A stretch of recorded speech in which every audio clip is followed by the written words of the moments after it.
2020 లాక్డౌన్లో జరిగిన ఘటన మీ అందరికీ తెలిసే ఉంటుంది.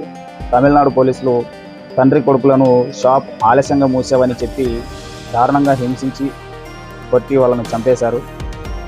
ఆ కేసులో సరైన తీర్పు ఇచ్చిన తమిళనాడు మదురై హైకోర్టు.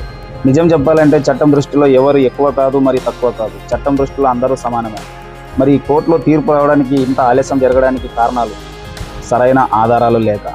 అయితే వీళ్ళందరూ చేసిన దారుణాన్ని కప్పిపుచ్చుకోవడానికి స్టేషన్లో ఉన్న సీసీ కెమెరాలు మరియు రక్తపు మరకలన్నీ క్లీన్ చేస్తే ఆ దారుణాన్ని చూసిన ఒక మహిళా కానిస్టేబుల్ వారికి ఏమాత్రం భయపడకుండా వాళ్ళ పై అధికారులకు గోడపై మరియు లాఠీపై టేబుల్ కింద ఉన్న రక్తపు మరకలను చూపించి వారిని హింసించిన తీరును కూడా వివరించి ఆ 9 మందికి ఉరిశిక్ష పడేలాగా చేసిన ఏకైక మహిళ ఆమె రేవంతి గారు.